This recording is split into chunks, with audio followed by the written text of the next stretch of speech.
Good morning, everyone. Thank you so much for joining this morning. We are so excited to continue this conversation with many of you and to welcome the others of you into this conversation.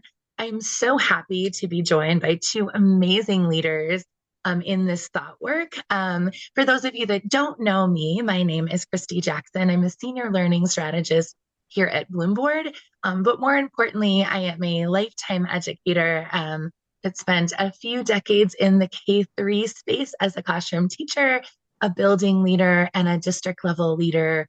And I am so passionate about this work as I have the opportunity to talk to teachers and education support professionals across the nation that are doing amazing things with this and are thriving and seeking additional support in their buildings with their students every day. And so I have two amazing leaders to continue this conversation with this morning. And so I'd love them to introduce themselves. Allie, why don't you start?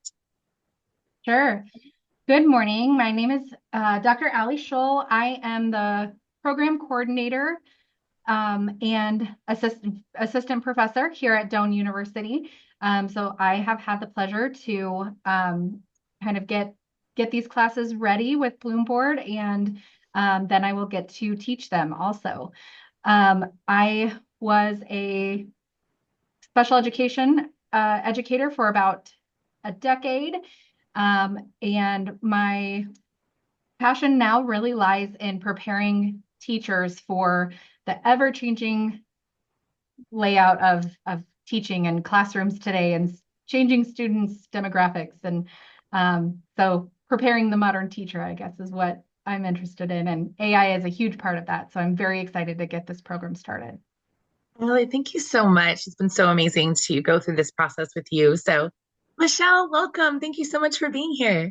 Oh, it's great to be here. I am an educator and an IT professional, having taught kindergarten and been a district leader in both instructional technology and IT, most recently as the CIO of a large metropolitan school district.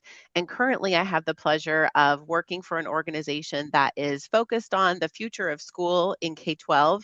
And that has a lot to do with AI. So I get to work on supporting our K-12 organizations across the state for wherever they are in their journey with AI.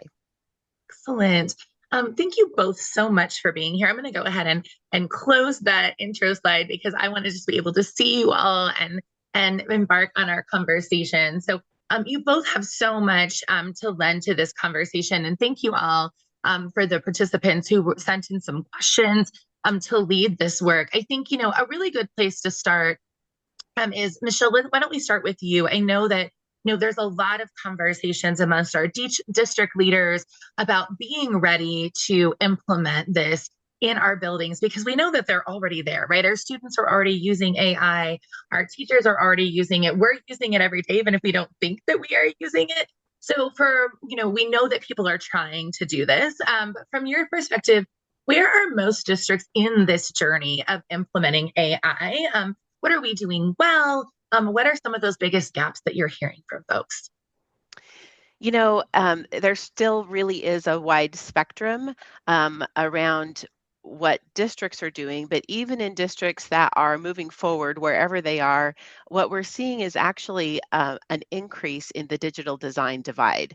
So we know that teachers to support the quality use of digital tools need to have professional development and support to do that in the classroom. And when they don't, then what we see is less desirable uses of technology. And I think that that's part of what's fueling some of the screen time conversations we're hearing, because where I think educators and parents and everyone agree is that we want the use of technology in schools to enhance the learning, transform the learning, not just look like a babysitter. Yeah. So unfortunately, as some teachers and educators engage with AI and develop not only their AI literacy, but also their AI fluency, that gap is increasing. The districts where I see, or this, and schools where I see this happening well, they're actually looking at the learning and they're really thinking deeply about what is the most important learning in an activity that students are engaging in. Because now, if students don't value the learning that we're asking them to engage in, they can shortcut that learning.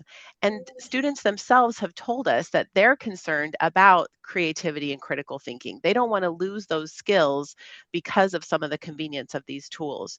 So it's an opportunity to do what teachers do well and think about learning design and think about their learning objectives, and then think about where is where is there value in engaging in productive struggle that's required for learning, and where might we actually use an AI tool to reduce the cognitive load of some of the other micro tasks around the learning activity to not only increase AI fluency, but then also make sure that students have more of that energy to engage in the part of learning that is the most important for them at that moment. Yeah, I think that's one of the biggest challenges always, right? So I was talking to some teachers the other day and we were talking about like, well, do I know AI and is AI going to be good or bad for education? And I think, there's an answer that we've talked a lot about is that AI is a tool, right? And it's something you use in a classroom. So it's not necessarily good or bad for education, right? It's how we use it. And I think that's really what, you highlighted there is that people are going to use it, right? It's there. And so how we use it and how we implement it is really that challenge of, where we get there. And I think, there's a lot of senses of urgency around this to your point of, that people are going to use it. And if we don't start to provide those learning opportunities for our educators, they're going to use it in maybe sometimes not the best of ways, right? And we want to make sure that our educators and our students have the opportunity to start to implement and to embed this in their learning processes in the ways that will bring those higher level, thinking skills still. So when we talk about, so to be, a lot of times you hear the term being AI ready, right? It's thrown out there a lot, but I don't know that we actually always know what that means, right? So could you talk to us a little bit if a leader is thinking about selecting tools or writing AI, acceptable policies, AI use policies. What does it kind of mean to be ready as a leader or as a district in this work? Well, I do think one of the challenges is that the target does move. So I had the privilege of leading this work as a CIO in my school district, Yeah. and we really focused on what we're calling the three essentials. So, yes, we selected a tool. We said this tool or these two tools are the approved enterprise tools, and here's who can use them. And we put together guidelines for acceptable use and communicated those not only district wide with stakeholder input, but also something to support classroom teachers in talking about and communicating with students about what was okay on a per assignment basis if needed. And then we work to raise the level of AI literacy for all staff across our organization. Now, the first time we did that, it was a pretty low bar, and Yeah. it continues to increase because this is technology that evolves. What we found, though, that we the sense where we were not AI ready, even though we'd done those three important things, was the tool that we selected. It provided great support for for entry for teachers and for students. But for students to access the tool, teachers had to actually create the space and invite students in. Great guardrails for how teachers wanted to use it, but they did not yet feel comfortable. They didn't really know how to use this tool in their classroom and align it with their learning goals. So what we saw in our first year of that tool adoption was increasing teacher use, but really little to no use with students. And that was a big flag that we were not as AI ready as we had hoped. Yeah, it's funny because until you said that flag, I was like, yes, this is what teachers want. It's what I keep hearing. Like, if my district will tell me, I think, teachers, we always want to make sure we're not doing something we're not allowed to do, right? Or most of the time. And we want to make sure, especially when we're introducing something new to students, we're doing it in a way that, is going to be safe. And we have those guardrails. So it's like, yes, yes, that's what we need. Oh, but they're not using it, right? But I think until we step in, just like with anything, we don't know what we need next, like what that next bar is until we step in, right? And I think the first place to do that is to be able to let people know sort of, what it is. And And I've heard from leaders that's a little hard, right? So sometimes knowing where you want to lean in and how you want to start that is hard. So, Ali, I'd love to ask you, I know you're engaging with educators, not only as an educator yourself, but meeting with educators in your classes all the time through your university work. And so, probably one of the good ways to think about this as a district is to really think about what knowledge and skills do educators need to actually be able to use AI in that practical way and making sure that they're being ethical and that they're effective in their everyday work, right? Because that's why we're using it. It makes me think about when we first implemented a one-on-one device or teachers using computers in their classroom. I didn't have one in my first classroom. That's how long I've been teaching. But we part of that. It's similar in the sense of yeah, it's there. I remember taking attendance on it, but I never used it to interact with my students or teach. Right. To then now all of our students have devices and are using it. So thinking about how what knowledge and skills teachers need to be able to get to that point. Share with us what you're hearing, Ellie. Yeah. So as we've kind of mentioned, and you just alluded to, like, AI is a tool, so we need to know how to use it. Understanding at a foundational level, just kind of understanding what AI can and can't do, its limitations, its biases, and also like using it mindfully, making sure that you're using AI to connect to your learning goals rather than just using it because it's there. Again, just because the tool is there doesn't mean you have to include it in every single thing. So, just making sure that you're using it mindfully and really understanding what it can and can't do for you. Another huge thing is we talk about students' critical thinking skills, but teachers still need to use their critical thinking skills and making sure that you are fact checking the AI output and making sure that it does align with your learning goals, your district objectives, even like your school mission statement, just making sure that it is aligned with what you are truly trying to do for your school and your students.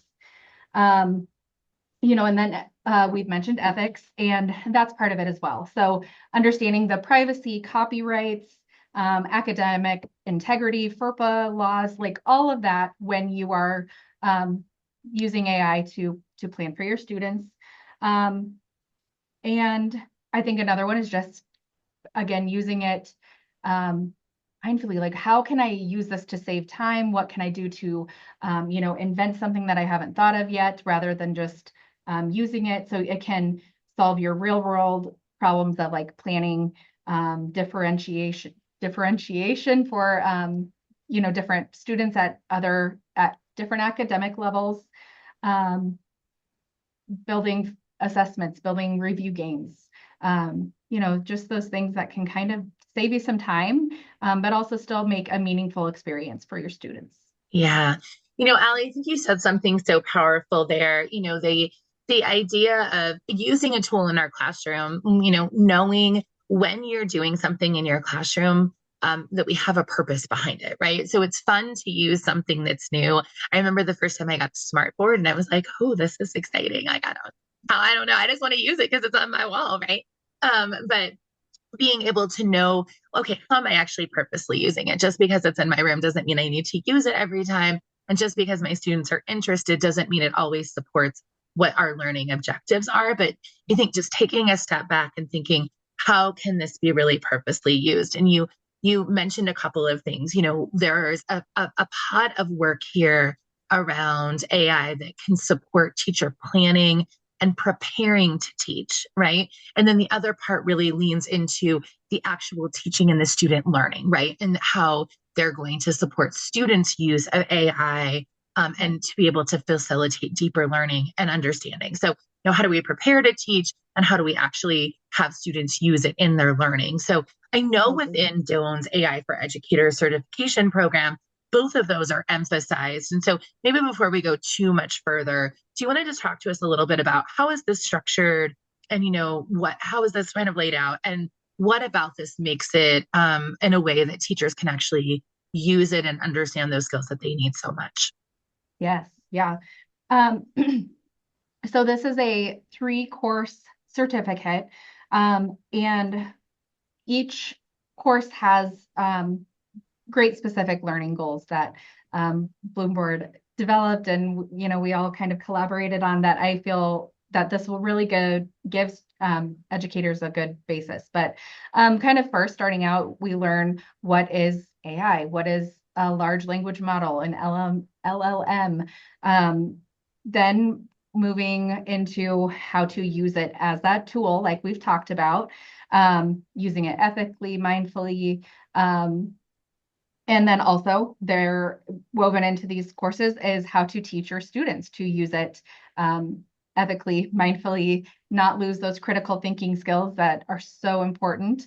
And so the great, amazing thing about this that it is all job embedded, that you have to have access to students to be able to try things out and put your AI knowledge to use and see maybe what went well, what didn't go so well, what can you do differently next time, which is kind of all what teaching is. It's just like a trial and error until you see what happens. So using AI in that way as well. But actually getting to apply the knowledge that you're learning. It is not just, here's this ambiguous topic, and hopefully you can implement it soon.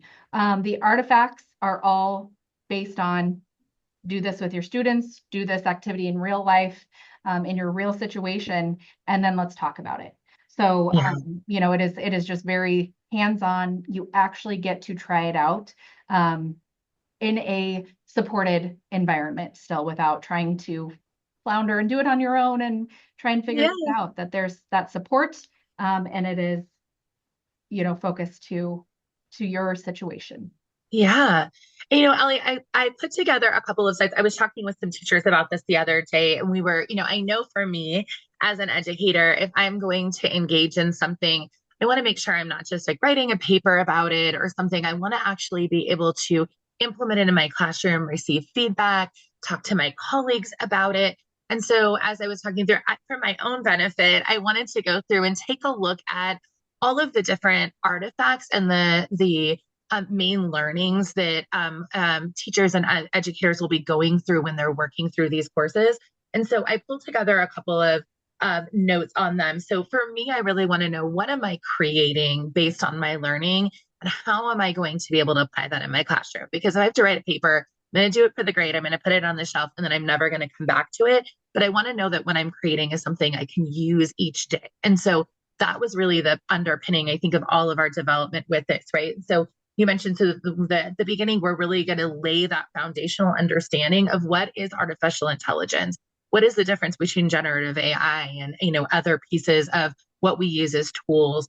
And so the type of artifacts that educators are going to create in this work is, they're going to start at the beginning by creating, they're going to do an instructional video on an AI tool, right? They're going to talk about what this is, something they could use to share with colleagues, or they could use with families or with their students in their classroom. So instead of writing me a paper about the research that's behind this, they're actually going to create something that they can use, and they're going to do some research on those tools. So to your point, Michelle, earlier you mentioned, as a district, and I know that your district did this process, having teacher voices in these conversations, and your technology leaders, right? I think one of the things you've always done so beautifully in your work in districts is meld your knowledge from the technology side of our world with your belief that teachers should have a voice in the pedagogy that's happening in their classrooms. And so giving them an opportunity. I know that your district did a ton of work on what are those tools that we think are most appropriate, and then obviously taking the opportunity to look at how we might mitigate some of the risk. And I know we'll talk a little bit more about that. And then having some of those colleagues. So I know, what do we do when we start learning things as teachers? We go talk to a friend, right? Or we have a conversation about the things that we're concerned with. And so one of the things that they're going to do is test some prompts using AI and some of the tools that might be appropriate for their district. And then they're going to talk to a colleague about it, right? How did this work? What are some of my fears? What are some of your fears? Let's talk about this conversation and how this might work for our students. I hope all of our teachers are doing that, right? It's back to school week. That's what we want them doing. And so you can see the type of things that they're doing is, actually taking a look at those. And then they're digging more deeply into what this actually looks like for planning. So this is that part of supporting their learning that we talked about, right? And so having the opportunity to go in, take an already existing lesson plan, and think about how can I use generative AI to maybe support that better, right? Can I lean in and support maybe a lesson or a better visual for what I'm talking about that I don't have already? And then how can I think about different ways to assess? Maybe I can generate some additional practice questions, or I can, make it. Our teachers talked on our call earlier this week about how they use it to make their assessments more relevant. Or, one of the teachers were like, I make everything about, Taylor Swift and Travis Kelce because my kids are way into it. So all their assessment questions of something at their wedding, if they did this, what was that? Right. And so even, at a little level like that, being able to change some of the things that they're doing. And then all of this work for us and for you as district level leaders, we know you're going to need to bring in those teacher leaders and have those early adopters and the ones that will raise their hand and say, hey, Michelle, by the way, none of us are using this with our students, right? Because we're too scared to create these things, right? You need that. And so having someone who is willing to build that teacher leadership, I know a lot of our districts that are sending their educators to the certificate program is because they want them to be able to come back and work as a teacher leader in their district to help them with implementation, to think through their guidelines and establish those processes that you all did in your district. And then finally, we know we don't go anywhere, as Michelle shared earlier, if we don't get students using this, right? Because they're using it. So how do we start thinking about sharing with students the way? And so that's the whole last class, is actually how do we keep AI usage centered around student learning? And so it gives them the opportunity to actually lean in and even think about how do we embed AI use into a lesson plan for students to use it, so it has to force them to more level their work into inquiry or to have more creativity in that space, the things we want as educators, right? So I think one of our fears is that this is taking that away from students, right? They're not thinking anymore, but we actually can use this in a way that elevates that work. And then also, how do we use this to support us in ways that we can best support our learners with those additional needs? So students who, maybe are struggling as second language learners, how do we do that? And how do we test out some of those chatbot features when we're asking for those things to see what it's actually giving us and what are those ways we can actually support it? And so I'm super excited to see the actual products that come out of this, because I think they're those real things that we really want our educators to be doing and what they're really asking us for, right? And so excellent. Well, thank you so much for sharing that. So I think, as we continue moving forward, that we have to be able to support professional learning for this, right? And so, Michelle, I'm going to send it to both of you, but I know we can't just rely on our technology office or our universities or our teacher leaders to be able to lead this. We need to actually come up with some formal plans for being able to train and support additional learning for our teachers. So, Michelle, I want to talk to you because I know that you just went through this with your district and you're leading this work and across your state. What is a way that districts can set this up? Talk to us a little bit about what you've learned. What I'm seeing in a lot of districts is that we have these natural leaders on campuses throughout the environment who they're interested in this. They're investing time, becoming more fluent, experimenting themselves.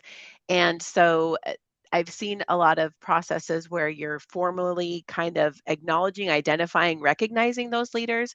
Maybe they get extra, some additional formal training, time to come together and share those stories around here's what worked for me and here was the impact, so that those can then impact the school or district more broadly. But I think there's that tension between recognizing formal leaders who've been identified as maybe the innovation teacher on the campus, but also being open to wherever this crops up, because we do see good ideas from all over. And even when we're putting together our stakeholder leadership groups, it's not just the people who are out in front and advocates and excited about this. We also have luckily had people who are concerned about it or nervous or not sure they want to get on board. And those are really important voices in the room for making decisions about how we move forward safely. Yeah, I think that's such an important thing, right? I think as we've seen, we in some of our sessions we have, the teachers who are those early adopters who are really cheerleading, and the teachers that are coming to be like, I'm going to come and I'm going to learn why this is really terrible, right? Like this is my belief. And I think we need both of those. We need that pushback on that. And to your point, actually, one of the things I did want to share is from feedback that we've gotten from a lot of our districts, we do see many districts thinking about that distributed leadership, right? And that diverse group of implementers at the beginning of this. And so there is ways that participants can engage in our coursework if they don't have a group of people. Ali mentioned earlier, we want to design all of our work here to be able to be implemented. And in most cases, that means having students right in front of you. But these courses are written in a way that, let's say you have a technology leader who is stepped out of the classroom or maybe never been in a classroom, but is having to think about or partner with educators who are doing that. And so there's actually space in these courses for those who are not in front of students every day to be able to think of how would I do this? Or let me talk to an educator and let's talk about this together, because we are seeing in the best ways of implementing this in districts, it involves stakeholders from all of those different groups. So absolutely. Ali, how about you? I know that this is, if we're saying we're not addressing this in our education courses, even, you mentioned being a special education teacher, we're hearing it in every single class, right? My superintendents that are on this call, many of them have told me, like, every superintendent's conference I go to, we can be talking about HR and they're like, let's talk about AI, right? It's everywhere right now. And Right. so, what are you sort of seeing within your space on how, people can be best supported in learning this? Sure.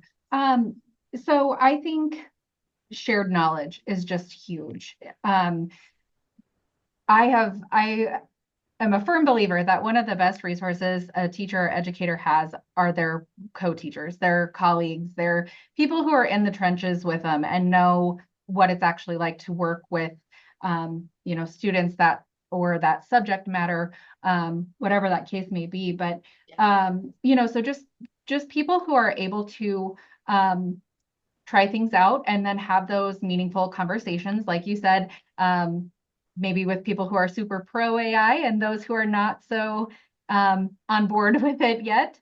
And just kind of having those frank conversations and modeling, this is what worked for me and this is how I use it. This is, one thing that I learned how to use it ethically, and just sharing those real world applications, and collaborating. I think that that's a big part as well. And, how can we make this tool work for not just one individual teacher, but across a grade level or across the whole school? Just really supporting each other and teamworking using this tool.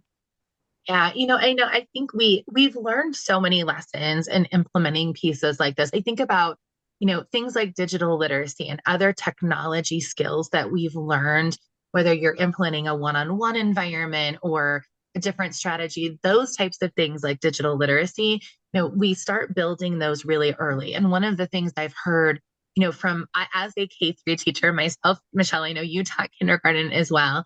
I'm hearing a lot of people saying, well, but I don't have to do this in the early childhood setting, right? My kids aren't going to be doing this. I'm not putting them in front of AI. They don't have a phone. Why am I doing this, right? And I think I heard some of the similar pushback of, on digital literacy. Why do I need to do this? My kiddos, they shouldn't be on a device. It's bad for kids, right? And so either of you talk to me a little bit about, in my mind, I think about building this strategy and this understanding does start when kiddos come into school, right? We talk about what's safe and how we use things and how we interact. And, we really set the stage for what does learning look like in our classrooms and how do we use learning tools, right? We teach them how to use the bear manipulatives, right, on the table, or how to move around the blocks, or how to, use our books and hold them correctly. So maybe Michelle jump in, and Ali, please add in, like, when you think about what the lessons we've learned across the decades, how does that sort of apply here? Because I know we think about AI and we're like, oh my gosh, it's this whole big thing, but we have these skills as education community, right? Oh, it's so important. We say that AI literacy leads to better decisions for everyone, for leaders, for students. And so AI literacy does not mean that you have to be using AI to become AI literate at a developmentally appropriate way. I remember we both were in the classroom around the same time. I was lucky enough to have one computer, and the internet was new. And so I Yes. was modeling to students how this was a way I could find out information that I did not know. So they weren't using the internet to look things up, but I modeled it if we had a question and we wanted to know something. Similarly, we can, I've talked with teachers of young students who are doing amazing things with modeling and talking about, do we prefer the value of something that's human produced versus machine produced, and even giving them some samples and letting them make some decisions about it. They're going to see some of these things in their world, and so they need that AI literacy at a developmentally appropriate way early on. Absolutely. And Ali, I think, we're hearing a lot. I'm going to ask you, you're a college professor, right? I adjunct and teach. Michelle also teaches university classes. It's a big thing in our universities, right? And I think we're hearing it a lot in high school as well. So when pick on the little kids, we'll pick on the big kids here, right? We're hearing like kids aren't doing their work. They're not working. Like they're just cheating. That's all AI is bringing is they're just cheating across the board, right? What are you hearing sort of from some of your faculty and like the conversations that they're having about building their skill sets, both as educators and as universities in that space, and how they're sharing ideas too. So share with us a little bit about that. Sure. As we've kind of said, this is something that's not going to go away. So we can't just ignore it and say, oh, don't use it, don't do it, and expect high schoolers, college students to just not do it. I think that falls back on teaching students how to use it and what it can be used for and what it is okay for. I think one of like a great tool is have AI spit out a summary or a thought process on a story, but then have your student create one as well and then compare them. And so then they can really see like, what am I missing when I use this AI? What did I think of as a human, or talking to other people or having my experiences? What was I able to come up with that AI couldn't?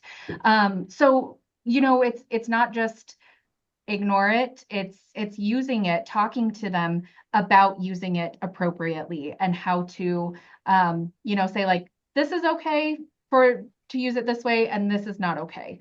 And just really setting those expectations, but also creating moments where you can show them why you're saying that. You're not just saying, being a fun hater and say don't use it. It's Yeah. you're missing this, you're losing it. So Yes. let's really dive in and see how much is it actually benefiting us, and just facilitating that learning.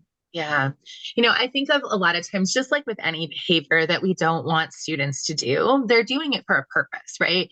They're Yeah. they're bored, or they are trying to save time, or they're using it for a reason, right? So I think if we acknowledge that, students are trying to save time, they're trying to get to the important stuff that they need to do. We're able to, look at it in that way and help them find a way to do that where they can still be efficient, right? That's what we're loving about this can be efficient, we can get the knowledge to then do the bigger task. So sometimes it's just finding a way to do that in a way that they have to still think, and then they can also be efficient. So, like you Yeah. said, it's Yep. teaching, right? And helping them model that. So, well, I know what our leaders on the call want to know now is really how do we move forward, right? How do we do this? So, before we jump into like what we really want them to do, Michelle, I want to just ask you one more time because you do have this unique space of sitting within the technology leader space and instructional leader space. So, it touches all of that, right? It's going to touch curriculum and instruction and technology, all the privacy things. Everyone's got to think about professional learning, not just for our teachers, but across the district. And obviously, leaders need to feel comfortable being able to do this. So, in your space, if you could say, what are a few effective things that they should think about at the district level as they're thinking about putting teams together and leading this work, what should they do? One of the most effective practices that I experienced leading for trying to bridge that gap between IT and curriculum was around software approval. And we're consistently talking about bringing new tools into our system, sunsetting existing tools. Even do we allow access to new features in tools? That's what we're seeing a lot of today as tools add new AI functionality and give us the ability to decide who has access to that or not. So rather than having separate workflows where either IT or instructional technology can, deny a request and create a little bit of animosity, we created a structure where every week our network administrator and our student data administrator was meeting with our ed tech coach and maybe the science coach, the English coach, the people who were closest to the reason we're protecting, student data and our networks, the valuable learning that a tool can offer or the concerns around it. And they had conversations together about requests. Even sometimes, to your point about the value of the knowledge that teachers doing the work have, we would invite teachers into that conversation because maybe there's a tool that a CTE teacher or a special education teacher needs that the folks in that conversation don't really understand well the impact this tool could have. And so then the great thing about that is it's like job embedded PD. Then you have your instructional coaches out talking about the importance of student data privacy, and you have your IT leaders understanding a little bit more about what good instruction with digital tools looks like. So that's been incredibly effective as one of the methods for improving that. I just want to say that's a gift to every district right there. Like I think, all of this is about how we sort of shape our thinking or a mindset about an implementation. We know AI is here. It's not going away. We are using it. Even if we don't want to use it, it's everywhere, right? It's embedded in everything we have. And so I think this is a beautiful opportunity to create some practices and some connections in districts that really will benefit us moving forward in the long term in everything, right? I think having that knowledge and having the gift of being a friend of yours and having the opportunity to have some of those conversations like, tell me, what do you think about this, right? And why is this way? I think those open conversations and the gift of bringing a teacher in to be the expert where they are is a beautiful gift that a district can give. That will pay dividends for years in the future, not just about AI implementation. So, well, I want to give both of you the opportunity to share. In an ideal world, there are district leaders here that want to know, like, what should we do next, right? So, what would be a great next step? Michelle, I'll throw this to you, and then Ali, from your conversations as well, please add in. If a district is still developing their AI strategy, what's one meaningful step that they can take? Starting this fall semester and moving into back to school where we all are, what's something that they can do to start to better develop that AI strategy if they're in that process? Yeah, I mentioned that there are three essential things. Making sure that you have an approved list that people know about, making sure that you are communicating provide vehicles for communication about how AI can be used in classrooms and for learning, and then making sure that you're raising the level of AI literacy for all staff and AI fluency. And the one thing to do is to go back and say, where are we on each of those? And how do we build something in where we're continually revisiting those? Because it's not something that you can just check off and say done. These are things that that you continually need to evaluate. I've seen great pulse surveys from the AI Innovation Index around, leaders. Sometimes we think, oh, we did that, check the box. We provided that training. Well, a pulse survey might show that how teachers and students feel about what they know about AI literacy and fluency. So I'd say the one thing then is to go back and say, where are our milestones? When are we going to be checking on these things and reevaluating to make sure that we're continuing to improve? Yeah, I love that you highlighted that continual improvement because I have heard, and I've been a district leader, and I know sometimes you just want to be like, yes, we're doing this. So when you go to the next conference and they're like, what are you doing for that? You're like, we're on it, right? And so taking that step of at least evaluating where we're at and knowing where we are, and then also being able to then continue that process of where are we at next, because it is a learning curve, right? And we'll have those continual problems. We don't really know what we don't know until we start to use something and then realize those challenges that are there, right? Allie, how about you? What are you hearing? Is if you're for our teachers, because there's a lot of educators that also sign up for our time today. So if you are an educator, whether you're a teacher in a district or at a university level, or if you are, leading some of this work in your district, what are some things that you would recommend for teachers to do as they launch into this school year to help themselves be better prepared?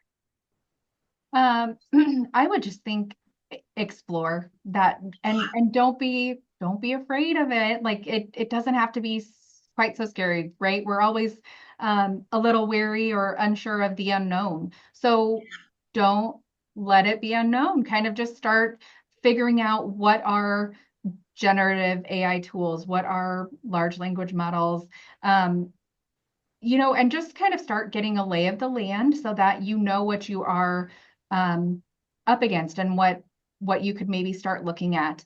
Again, I just think that that's how great how our program is structured, is that it just does give you that general knowledge of like, this doesn't have to be quite so scary. And yeah, so just kind of keeping an open mind on it and embracing this new change that's coming through education, and just figuring out how to utilize that tool for you and your classroom, school, district. Yeah. One of the things I love about the model of learning in this AI certificate program is that it really does provide a low entry, right? So if you really are like generative AI, I think I maybe know what that is. Is that what chat does? Like, I don't know. Right. There is a level to walk right in at that ground floor and understand, how do we even get here and what is this, right? And is that what this is that I have on my phone, or what this person was using? But also, if you are coming in with a higher level of opportunity to engage with AI before this, you have that opportunity to move to that other level. And so there's in the courses, there's multiple learning activities. So whether it's a video, hearing from a student perspective about what it's like to engage or to think about AI, and what that means to them with their teachers, right? Or if it is just a foundational understanding of what all the terms are, and what that means. And, I think that that's a beautiful space to be in, to be able to come in wherever you're at to learn what you need to be competent in that particular outcome, and then be able to produce something that you can really use in your buildings every day with students and staff. So I love that model of learning. And I think that, what I hear from both of you and what I say all the time is, if you aren't sure, go talk to that person. Mm-hmm. If you are a teacher, don't be afraid to go and make an appointment with your principal or to talk to your instructional coach and be like, hey, I want to learn more about this and I don't know. And do you know what our district is doing? Because a lot of times we don't know, right? We go in their classroom, we close our doors, we teach our fourth graders, and we just try to figure out what's going on in the world, right? And it's okay to say, hey, you just heard from Michelle. Teacher leaders need a voice in this conversation, right? And so it's okay to say, hey, I'm really interested in this. Do you know if we're doing something about this? And if not, at me, like, I want to dig more into this. Mm-hmm. If you are a leader, please, when you go visit classrooms, because I know you're out there, it's back to school, you're in there. If you see a teacher that's doing something amazing, or that is bringing this up, or this just has that presence and wants to engage and support this, or maybe to Michelle's point, that is a super questioner and a naysayer in this process, invite them in, right? Let's start having those conversations, because pretending like it's not happening or just hoping someone else is taking care of it's not going to get any of us anywhere, right? So start those conversations. Sit down and address the elephant in the room if you haven't, and talk about how you're going to start to implement this, because if not, it's just going to keep walking around and bumping into things, right? So excellent. Well, I know that we're almost at time. Thank you both so much for being here this morning and sharing more information. I know if other folks have questions, feel free to drop those into the Q&A. I did see a couple of questions come in. One of them was around how we're able to best ethically support this in our buildings. And I know we've talked a lot about that and utilizing those. Michelle, I'm going to throw this over to you, because I know that's a lot of times is your role in setting those guidelines. Is the best way for a district or for a teacher to do that is to start this process of establishing official guidelines and making sure that people are educated in that? Is anything else you would suggest for that? There definitely need to be values conversations that happen. And that's the great part about having a collaborative process to first build and then refine the guidance for your district or school, because you do talk about those values, and then what will that look like because we have these shared values. And then remember that there's a difference between consumer tools and education tools, and we need to make sure that we're using tools that are designed for use in education, and we have a voice in what those look like. Previously, these tools have been measured by how well they replace humans and they do tasks for us. There's recently a white paper came out from EdSafe AI Alliance that says, no, we need to be measuring the tools on how well they align with the learning sciences. So we can have a voice in what we want to see in these tools. Already, we're seeing improvements in the way that some data centers are being designed for their impact on the environment, and that is because of the voices that people are raising and the concerns that they have. Thank you for that. Well, Allie, I know we hope to see a lot of teacher leaders in this space. Many districts are sending a group of teacher leaders and technology leaders to become train the trainers in their district, to lead some of those conversations and to be a part of this. And so I'm so excited to hear what our districts are going to do as they move into this school year with this space. Again, thank you both so much for being here today. I know we may have some follow-ups that we might send to you all later on. But for those of you who have been here and shared space with us this morning, we're excited to hear your questions and to continue this conversation. So have a wonderful rest of your day, and we'll talk to you later. Have a great rest of your school year. Thank you. Bye-bye. Bye.